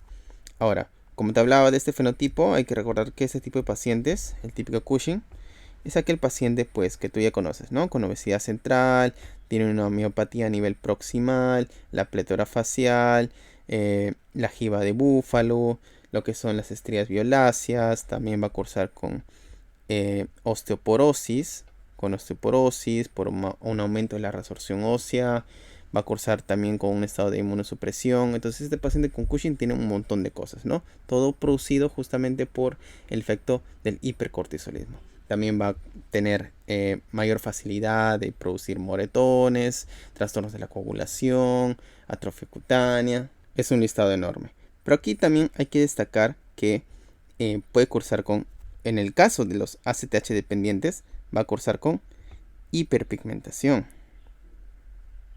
¿Ya? ¿Por qué? Porque justamente debes recordar que esta ACTH se produce en base a una hormona madre, la cual es la propia melanocorticotropina. Esta se va a cortar, es una cadena larga, se va a cortar, se va a escindir. Uno de sus productos va a ser la ACTH, está bien, pero otro de ellos va a ser la MSH. La MSH es la hormona estimulante de melanocitos. Entonces, si yo tengo unos niveles altos de MSH, va a originar esta clínica de hiperpigmentación. Por lo tanto, la hiperpigmentación, dato, va a encontrarse en las etiologías de ACTH dependiente, pero no en las de ACTH independiente.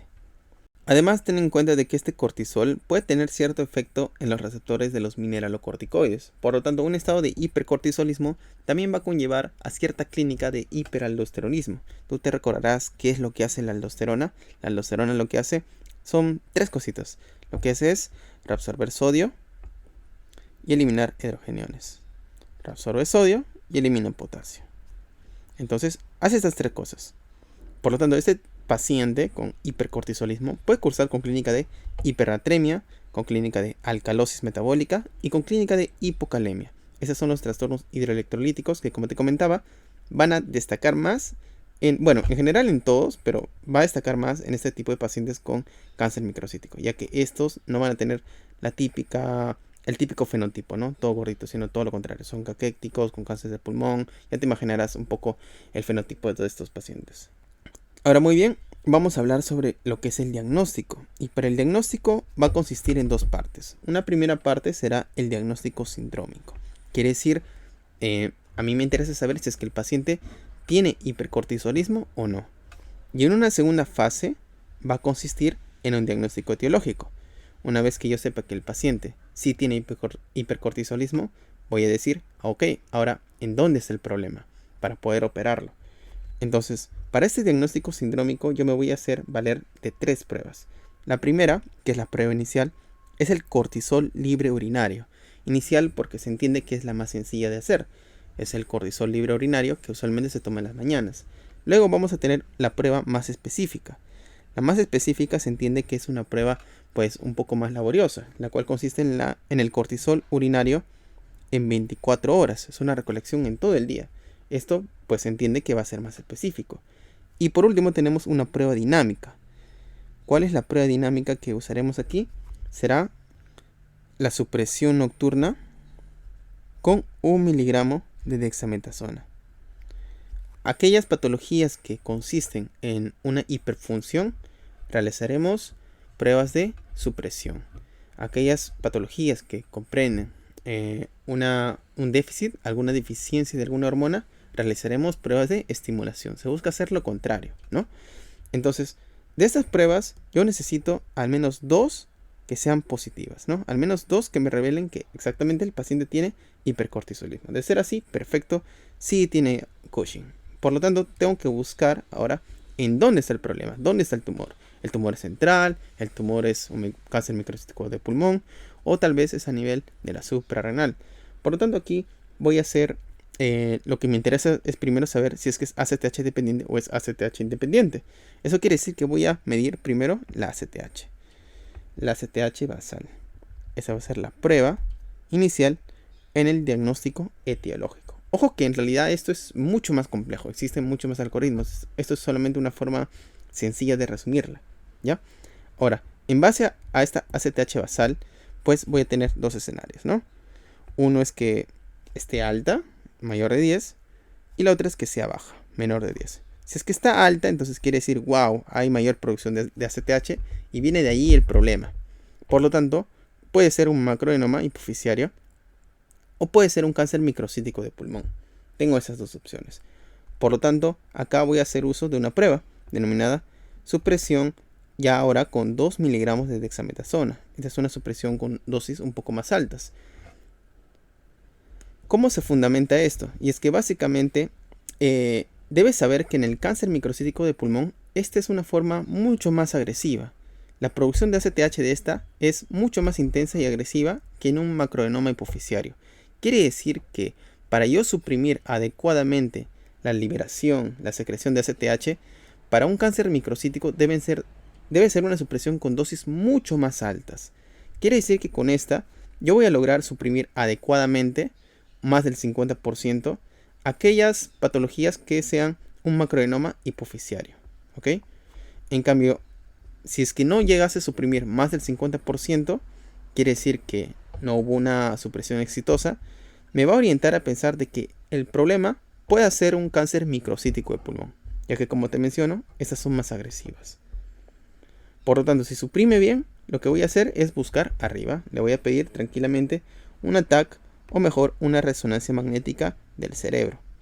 Pero si no suprime más del 50%, me voy a ir a buscar con un TAC pues un TAC de tórax, ¿no? Voy a buscar en los pulmones. En cambio, si tengo una ACTH menor de 10, quiere decir que este es un problema de ACTH independiente. La ACTH está suprimida. Ok, entonces me voy a buscar tranquilamente a la suprarrenal. Realizo un TAC, una resonancia magnética a nivel renal, pues, ¿no? A nivel de las suprarrenales. Es así como yo realizo el diagnóstico. Y ahora, por último, sobre el tratamiento. Justamente he realizado toda esta cosa, todo este rollo, para saber en dónde está el tumor, para poderlo operar. La primera línea será la cirugía. Sin embargo, no todos los casos van a ser candidatos. Por lo tanto, puedo usar algunos fármacos. Por ejemplo, tenemos al ketoconazol. El ketoconazol, como lo conocemos, este es un antifúngico. Sin embargo, tiene efecto inhibiendo la esteroidogénesis. Y también tenemos otro fármaco interesante, el cual es el mitotane. Este mitotane tiene un efecto más que nada citotóxico. Tiene un efecto justamente ya directo a la suprarrenal. Va a ser de elección en casos de carcinoma de suprarrenal, que también pues es una causa de ACTH independiente. ¿Ok? Entonces, eso sería todo en torno a Cushing. Ahora vamos a pasar a lo que es Addison. Dentro del Addison vamos a tener, a ver, acá vamos a borrar, vamos a hacer igual nuestra línea. Y acá vamos a tener dos grupos. Vamos a tener aquellos que son un hipocortisolismo primario y aquellos que son un hipocortisolismo secundario. Dentro del primario, ¿cuál es la causa más frecuente? Recuerda que la causa más frecuente será autoinmune, ¿ya? Autoinmune. Son autoanticuerpos que van a atacar justamente la glándula suprarrenal. Esta es lo que conocemos de por sí como la enfermedad de Addison. Sin embargo, en el Perú, en nuestro medio, hay que destacar que existe una patología interesante, la cual es la TBC. La TBC también puede atacar a las suprarrenales. Recuerda que una afección mayor, una destrucción mayor del 90% conlleva ya que el paciente entre en Addison, ¿no? Que entre en esta patología. También hay una causa interesante que tocar, la cual consiste en una sepsis por una bacteria, la cual es la Neisseria meningitidis, que tú recordarás que puede invadir y generar hemorragias a nivel de la suprarrenal. Esto se denomina síndrome de Waterhouse-Friderichsen, ¿ya? En esta patología, o sea, básicamente consiste en una septicemia por Neisseria meningitidis, que puede llegar a las suprarrenales, romper los vasos, generar hemorragias, y eso conlleva un hipocortisolismo primario. Y ahora en el hipocortisolismo secundario vamos a tener al paciente que ha estado en corticoterapia crónica, es decir, ha tenido ingesta exógena de glucocorticoides y pues ha tenido una retirada rápida, ¿ya? Una retirada rápida de esta corticoterapia. Y pues, ¿por qué? Como te comentaba antes, por eso te dije que era importante, esos pacientes que consumen glucocorticoides de manera crónica tienen el eje inhibido, tienen la CTH disminuida y tienen el cortisol propio, el cortisol endógeno disminuido, porque justamente ha estado acostumbrado su cuerpo a que le puedan dar cantidades grandes de corticoides de manera exógena. Por lo tanto, si tú cortas este aporte, si tú produces una retirada rápida, y es por eso que no se debe retirar de manera brusca una corticoterapia crónica, esos pacientes se quedan sin nada. Entonces su eje va a tardar en volver a funcionar adecuadamente como antes, y en todo ese tiempo el paciente se va a quedar sin cortisol, sin corticoides. Eso va a generar un hipocortisolismo secundario que se va a presentar como una crisis addisoniana, ¿ya? Ahora, respecto a las manifestaciones clínicas, de igual manera, así como en el Cushing, acá va a ser todo lo contrario, ¿ya? Va a ser un paciente que tiende a la baja de peso, va a ser aquel paciente con hipoglicemia, aquel paciente que tienda, bueno, va a cursar con astenia, debilidad.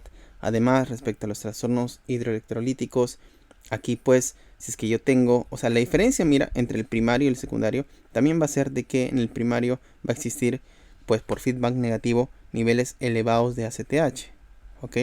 Va a haber niveles elevados de ACTH porque justamente si yo tengo cortisol bajo, por feedback negativo, mi cuerpo va a buscar producir más ACTH. Entonces, en base a esta ACTH, un efecto que esta va a tener, como te comentaba, es que a la par se va a producir mayor MSH. Por lo tanto, estos pacientes van a cursar con hiperpigmentación.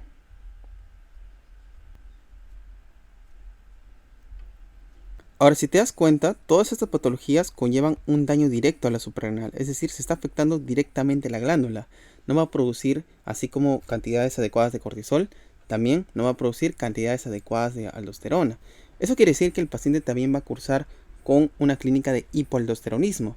Y como te comentaba, ¿qué es lo que hacía la aldosterona? La aldosterona reabsorbía sodio, excretaba hidrogeniones y excretaba potasio. Por lo tanto, aquí, ¿qué vamos a encontrar? Vamos a encontrar hiponatremia.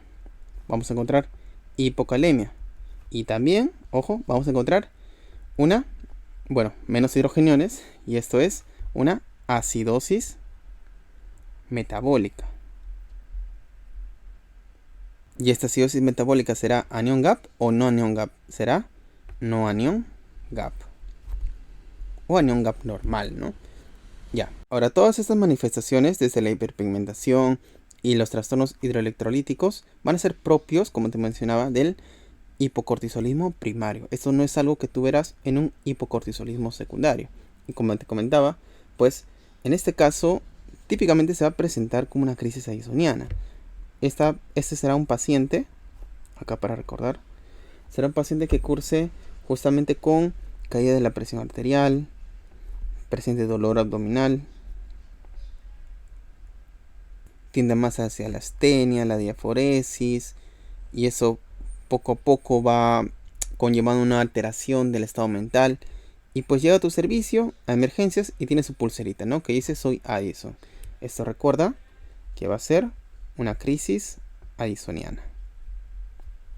Bueno, debería en realidad ponerlo en rojo, ¿no? Porque es un cuadro de urgencia.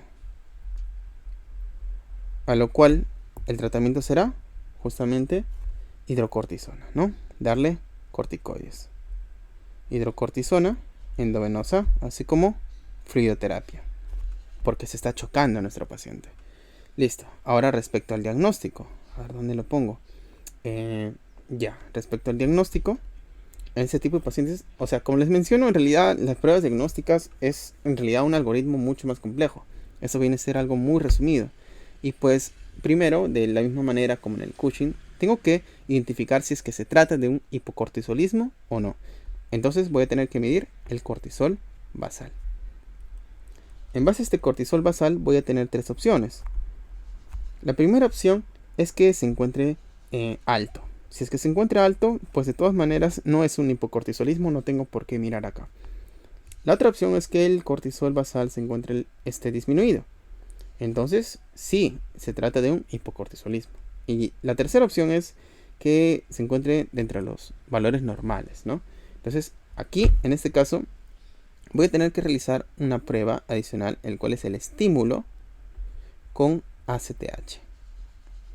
Entonces, esa ACTH lo que va a buscar es justamente ver cuál va a ser la respuesta del cuerpo frente a esta hormona. Si es que se tratase de un hipocortisolismo primario, lo que vamos a ver será cortisol disminuido, porque en ambos va a estar disminuido, pero la diferencia va a ser la aldosterona, ya que si es que yo tengo una suprarrenal indemne, como es en el secundario, bueno, entre comillas, porque en realidad va a ser atrófica, si yo le doy ACTH va a poder producir aldosterona, pero si se tratase de un hipocortisolismo primario, no va a producir ni cortisol ni aldosterona. Entonces, yo al darle ACTH ante esta prueba de estímulo, si se tratase de un primario, voy a tener cortisol disminuido y aldosterona disminuida. En cambio, si fuese un secundario, voy a tener cortisol disminuido, pero aldosterona aumentada. ¿Ya? ¿Ok? Hay que tener en cuenta que este cortisol basal es la prueba inicial y este estímulo con ACTH es la prueba más sensible. ¿Ya? Esta es la prueba más sensible. Acá, en caso de que el paciente, bueno, que en realidad nos estamos enredando más. Si es que el paciente tenga un cortisol basal disminuido, acá para ver si es que es primario o es secundario, lo que voy a hacer es dosar la ACTH. Si yo tengo una ACTH, la cual tiene unos valores altos, entonces estoy en el primario. Pero si tengo una ACTH con valores disminuidos, estoy en el secundario. Bueno, me van a disculpar la letra, pero a veces cuando escribo al borde de la laptop se pone así. Y respecto al tratamiento, sencillo, tengo que administrarle glucocorticoides. Le tengo que dar hidrocortisona por vía oral. ¿Ya? Listo. Entonces, ahora algunas patologías también interesantes que rescatar. Por ejemplo, vamos a hablar de la hiperplasia suprarrenal congénita, la cual consiste en una serie de defectos enzimáticos que se dan desde el nacimiento, desde el prenatal, lo cual conlleva que la suprarrenal tiene un déficit enzimático, no va a producir adecuadamente ciertas hormonas, por lo tanto, la suprarrenal busca compensar esto mediante la hiperplasia. Es por eso que recibe este nombre, ¿no? De hiperplasia suprarrenal congénita. ¿Y cuál es, el defecto enzimático más frecuente? Recuerda que es, la deficiencia de 21 beta hidroxilasa, ¿ya? 21 beta hidroxilasa. ¿Cuál es la prueba diagnóstica para este grupo de enfermedades? Es dosar la 17 hidroxiprogesterona.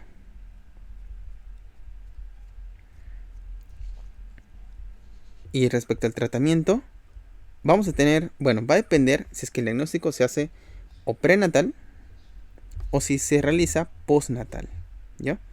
Si se realizase prenatal, lo que hacemos es un bloqueo con dexametasona.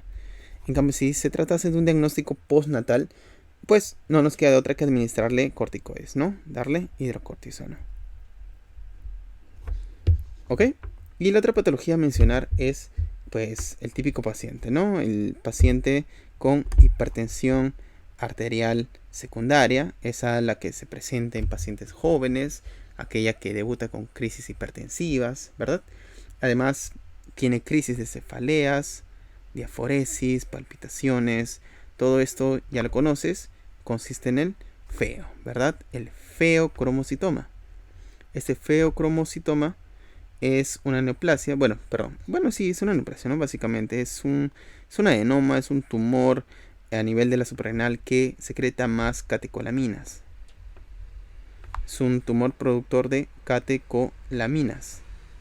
Y ahora, si yo te digo, si este tumor no estuviese en la suprarrenal, si no estuviese a nivel de la cadena ganglionar de la médula espinal, a nivel de la cadena simpática, ¿ya?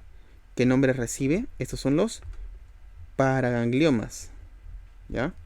Wow, estoy escribiendo muy feo. Paragangliomas, ¿ya? Es decir, feocromocitoma es a suprarrenal, como paragangliomas es a los ganglios de, pues, justamente la cadena simpática, ¿no? De la médula espinal. Ahora, pues, como te comentaba, se trata de un tumor productor de catecolaminas. Por lo tanto, el diagnóstico va a ser usando uno de sus metabolitos, el cual es la metanefrina. Las metanefrinas en orina en 24 horas. Y respecto al tratamiento, lo que vamos a hacer pues es operarlo. Pero antes de operarlo tenemos que realizar un bloqueo alfa. Eso lo logramos gracias a la fenoxibenzamida. Esta va a lograr un bloqueo alfa.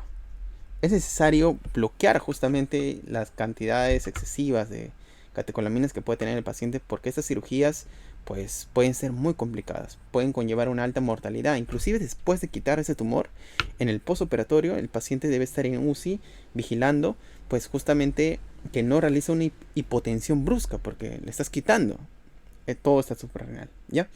Y ahora, para estas crisis lo que voy a usar es la fentolamina, ¿ya? Ese también es un dato. Para el alfa bloqueo y preparar para la cirugía, la fenoxibenzamina. Y para lo que son las crisis, la fentolamina. ¿Ok?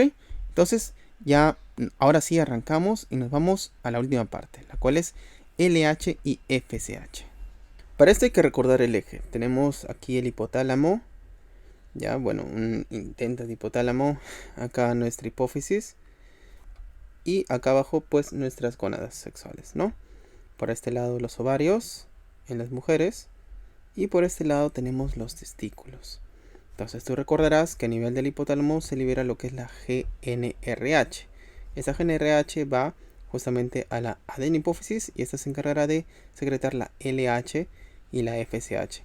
Esta pues hará efecto en las distintas gónadas, tanto en los ovarios produciendo lo que son los estrógenos y tanto en los testículos produciendo lo que son la testosterona. Ahora, el problema va a depender en qué nivel se está afectando. Si tenemos una afectación a nivel del hipotálamo o a nivel de la hipófisis, entonces estaremos frente a un hipogonadismo hipogonadotrófico. Bueno, acá no hay mucho lugar donde colocarlo, pero esto es un hipo-hipo, ¿ya? Es decir, van a haber niveles disminuidos de GnRH y niveles disminuidos de LH y FSH. Esto es un hipo-hipo, hipogonadismo hipogonadotrófico, ¿ok? Pero, si el problema está acá abajo, el problema está a nivel de los estrógenos o a nivel de la producción de testosterona, eso será un hipogonadismo hipergonadotrófico, ¿ya? Porque por feedback negativo se buscará que se produzca más GnRH y de esta manera intentar que se produzca más estrógeno y testosterona, ¿ok? Y por eso esto es un hipogonadismo hipergonadotrófico, ¿ok? Entonces ya tenemos ahí nuestras dos principales grupos de patologías. Vamos a empezar con lo que es el hipo-hipo. Algunos casos bien puntuales. Tenemos un paciente, ¿ya? Que pues presenta anosmia, hipo-hipo. Y además presenta sindactilia, puede estar asociado a sindactilia, ¿ya? O también labio leporino. ¿Qué patología debemos estar pensando aquí? Eso se llama síndrome de Kallmann, ¿verdad? Esto viene a ser debido a una alteración en el gen CAL, ¿ok? Y también si tomamos una resonancia magnética, ¿ya? Estos pacientes vamos a encontrar ausencia de bulbos olfatorios, ¿ok? De los bulbos olfatorios.